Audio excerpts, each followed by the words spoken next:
البدع والأهواء، أهل البدع العقائدية وأهل البدع السياسية.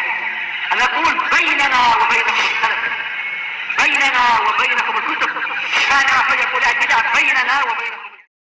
Bismillahirrahmanirrahim. Qala al-Imam an-Nawawi rahimahullahu taala al-haditsus samin wasitun ba'da sab'imi'ah 768. Wa an Abi Hurairah radhiyallahu anhu anna Rasulullah sallallahu alaihi wasallam qala.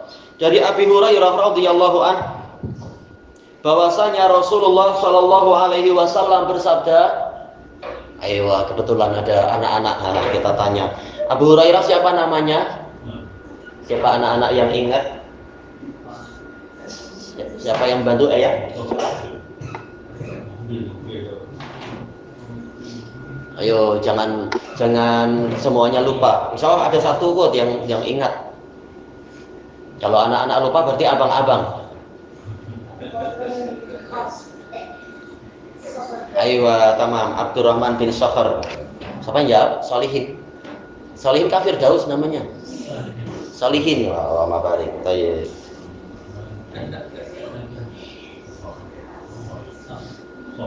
Ayo. Qal idza labistum, apabila kalian memakai pakaian, wa idza tawadda'tum, apabila kalian berwudu, fabda'u bi ayaminikum, maka mulailah dengan bagian kanan kalian. Hadisun sahih rawahu Abu Dawud wa Tirmidzi bi isnadin sahih. Disebutkan dalam catatan kaki, sebenarnya kesimpulannya kata Syekhuna Abu Amr mauqufun sahih. Memang kalau lafaz di dalam Tirmidzi itu kana Rasulullah sallallahu alaihi wasallam, yaitu apa, menisbatkan pada Rasulullah. Baik. Namun setelah itu Imam Tirmidzi sendiri merojihkan bahwasanya yang benar adalah mauquf. Jadi walaupun Tirmidzi meriwayatkan marfu, setelah itu beliau menjelaskan yang benar adalah mauquf, yaitu ini fatwa dari Abi Hurairah. Demikian pula Ad-Daruqutni dalam Ilal beliau. Tapi ini hukumnya boleh apa? Menguatkan yang marfu karena apa? Ada penguat-penguat dari hadis-hadis sebelumnya dan hadis-hadis yang setelahnya. Jadi tak masalah. Isinya benar. Berarti yang kita bahas sekarang adalah fikihnya, matanya itu. Kita lihat di sini idza labistum. Ada idza. Idza adalah dzarfun lima yastaqbilu minaz zaman. Menunjukkan apa? Masa hadapan. Sekarang belum, tapi nanti apabila Anda demikian. Ya, mabni ala sukun fi mahalli nasbin. Baik. Kemudian kita lihat di sini idzanya diulang. Idza labistum wa idza tawadda'tum. Apa hikmahnya di sini? Dijelaskan oleh Al-Allamah At-Tibi rahimahullah dalam kitab beliau Kasyif Asraris Sunan. Ini menunjukkan amalan-amalan tadi itu bersifat mustaqil, masing-masing berdiri sendiri. Memakai pakaian itu berdiri sendiri hukumnya. Demikian pula berwudu, hukumnya berdiri sendiri. Semuanya bagaimana? Yaitu berkanan-kanan. Beza apabila idanya yang kedua dihapus, idza labistum wa tawadda'tum. Mungkin sebagian orang akan menyangka diperintahkannya berkanan-kanan apabila dia menggabungkan dua amalan. Tapi tatkala di sini Nabi misalkan yang betul adalah marfu, tapi ini insya Allah hukumnya marfu. Minimalnya adalah fatwa Abu Hurairah yang sesuai dengan sabda Nabi. Di sini tatkala idzanya diulang menunjukkan walaupun tidak terkait dengan wudu, dia sekedar memakai pakaian, habis mandi atau belum mandi tapi ingin tukar pakaian, maka sunnahnya adalah berkanan-kanan. Demikian pula berwudu tanpa misalkan menukar pakaian dan memang tidak melepaskan pakaian, sekedar wudu, maka ini juga hukumnya sama, berkanan-kanan. Ini hikmah dari diulangnya isim syaratnya itu idza. Kemudian labistum ini fi'il madhi. Tetapi tatkala dia itu dimulai dengan masa hadapan, tahulah kita maksudnya adalah yaitu masa hadapan. Kita tahu labistum ini fi'il madhi, yaitu kalau maknanya kan sudah ya, apabila sudah memakai pakaian. Tapi tak mungkin sudah pakai pakaian baru berkanan-kanan. Jelas maksudnya adalah idza talbasuna, sebagaimana penjelasan Al-Munawi rahimahullahu taala, yaitu apabila hendak, atau penjelasan yang lain, idza aradtum antal basu, apabila kalian ingin, yaitu belum selesai tapi baru akan memulai. Kalau sudah pakai pakaian, bagaimana akan berkanan-kanan dengan pakaian tadi? Tapi apabila hendak, apabila ingin memakai pakaian. Demikian pula setelahnya, wa idza tawaddatum, bukan setelah wudhu selesai baru berkanan-kanan. Gimana polanya? Berarti maksudnya adalah idza aradtum an tatawaddau, apabila kalian ingin, apabila kalian menghendaki untuk berwudhu. Baik. Kemudian fabda'u bi ayaminikum, jawab syaratnya, maka mulailah dengan yang kanan dari kalian. Dijelaskan oleh Al-Qadhi Al-Aini rahimahullah di dalam kitab beliau Umdatul Qari, ini adalah mustahab. Tayyib. Dan ini diperkuat dengan penukilan sebelum beliau, yaitu Imam An-Nawawi dalam Syarah Sahih Muslim telah terbentuk ijma bahwasanya ini mustahab. Bukan masalah makan dan minum, tapi masalah apa ini? Memakai pakaian dan masalah berwudu. Berkanan-kanan di situ mustahab. Setelah terbentuk ijma bahwasanya kalau dia memulainya dengan yang kiri ini makruh. Tidak sampai haram, tapi ini makruh. Tentunya apa? Ini tercela karena Nabi mensyariatkan berkanan-kanan, bukan malah berkiri-kiri istilahnya. Tapi kalaupun dilakukan, maka ini tetap sah. Tidak perlu wudunya diulang, tidak perlu pakaiannya dilepas lagi kemudian dipakai lagi. Tapi nanti kalau mau memulai lagi pakai yang berkanan-kanan. Selanjutnya Imam An-Nawawi dalam syarah beliau mengatakan, dan juga ada terbentuk ijma, ada bagian-bagian yang tidak disyariatkan di situ berkanan-kanan, yaitu tatkala mengusap kepala. Sunnahnya adalah apa? Memang pakai dua tangan mengusap secara bersamaan, kanan dan kirinya itu. Demikian pula tatkala mencuci wajah di bagian, ya mencuci wajah ya, terutama di bagian pipi. Tak disyariatkan pipi kanan dulu baru pipi kiri, tak. Memang langsung bersamaan dengan dua telapak tangannya itu. Baik. Ini menunjukkan bahwasanya dalil ini walau lafadznya umum, tetapi dia dikhususkan dengan dalil-dalil yang lain. Dengan apa? Dalil praktiknya Nabi. Buktinya apa? Untuk masalah kepala dan masalah wajah Nabi tidak mencontohkan berkanan-kanan, tapi dua-duanya dilakukan bersamaan, kanan dan kiri. Kata Imam Nawawi, kecuali orang yang mendapat udzur, yaitu yang tangannya kutung, tangannya terpotong, ya terpaksa apa? Ya kanan dulu kata beliau, kanan dulu baru yang kiri. Mengusap mungkin apa? Mencuci pipi kanan baru pipi kiri. Kalau ya jelas mau tidak mau kan, karena tak mampu untuk semuanya dicuci sekaligus wajahnya itu. Nah, yang kanan diutamakan baru kemudian yang kiri. Demikian pula masalah mengusap kepala, kanan dahulu baru yang kiri. Dan dari hadis ini kesimpulannya adalah keutamaan kanan dan sunnahnya mengutamakan yang kanan, dan ini pahalanya besar, mengutamakan apa yang diutamakan oleh Allah dan Rasulnya. Dan disebutkan oleh Imam Ibn Abdul Bar rahimahullahu ta'ala dalam Istidkar, beliau mengatakan, saya melihat sebagian pelajar mereka tidak ambil berat dengan masalah ini, dan ini adalah qabih, tidak sampai dosa tapi buruk tentunya, sudah memiliki ilmu kemudian tidak ambil berat dengan masalah berkanan-kanan di dalam perkara yang memang disyariatkan untuk berkanan-kanan. Kemudian untuk apa dia belajar kalau tidak untuk diamalkan? Baik. Jangan ikut gaya orang awam, yaitu apa? Peraturan memang untuk dilanggar, ya kita jangan ikut orang awam, tapi menjadi contoh yang baik walaupun hanya Allah sebagai saksi. Kecuali kalau ada udzur, misalkan udzur itu perkara lain. Ini insya Allah jelas. Kita masuk aja kepada hadis yang berikutnya. Al-hadisu tasi' wasitun ba'da saba'i mi'ah, 769.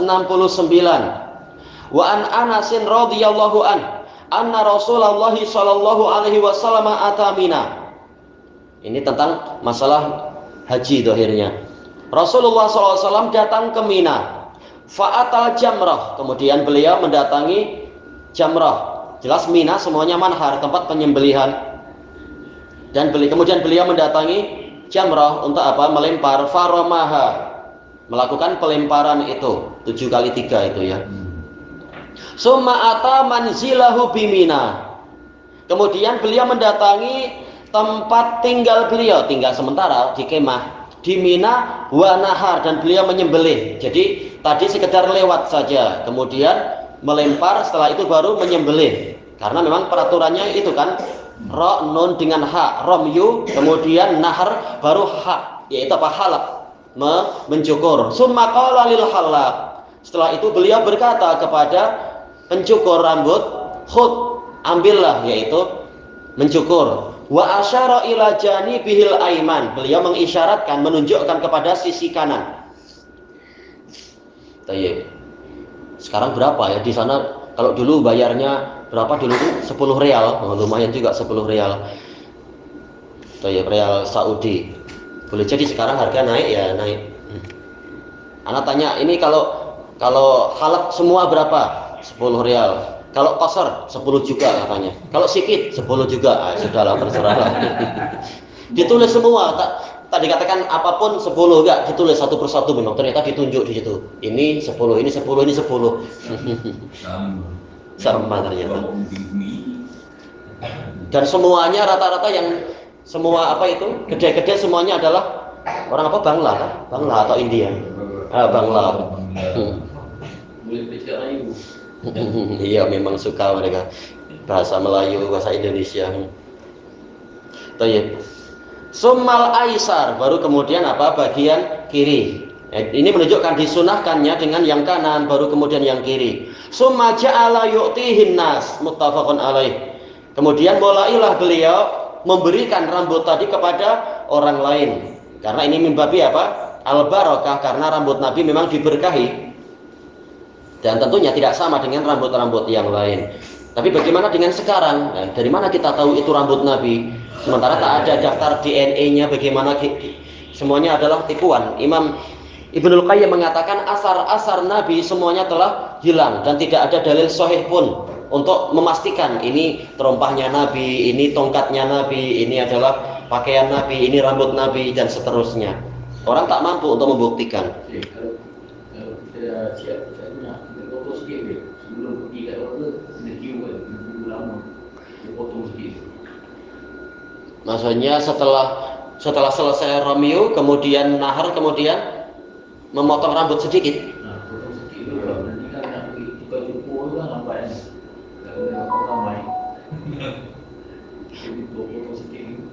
Untuk ke? Maksudnya kita dah siap lah, tak ada. Oh. Sikit dulu, nanti nak potong kan lama. Wallahu a'lam. Masalah bolehnya boleh, cuma mana yang paling utama boleh aja insya Allah. Karena apa? Hakikatnya sama aja kan, ujung akhirnya ingin mencukur rambut. Sementara yang namanya mencukur tak mungkin untuk langsung habis. Ya anggap aja karena ada udzur tidak langsung habis, tapi cukur dulu potong sedikit kemudian sambil beratur. Biasanya gitu.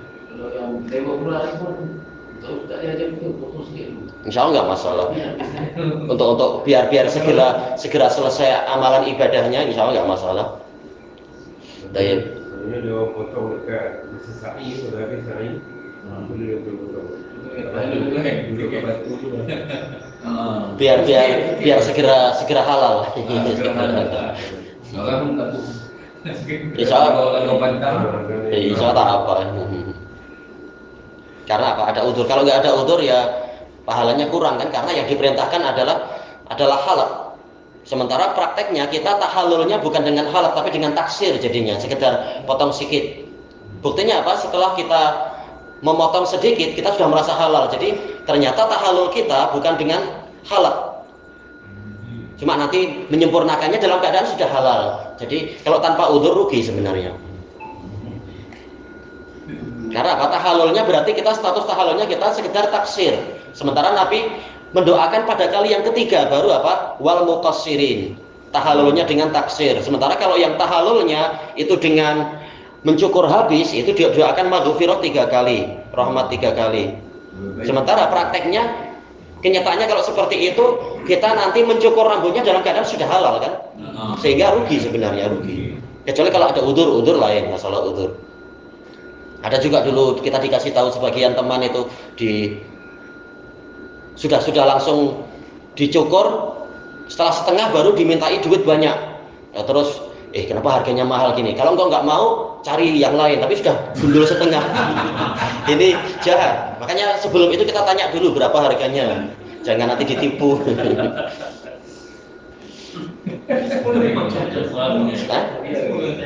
Apa? Kalau di zaman anak 10 real, tapi yang sebelum-sebelum itu, kalau orang tak tahu mungkin ditipu kan? Tahu-tahu minta mahal. Belanja kita. Belanja.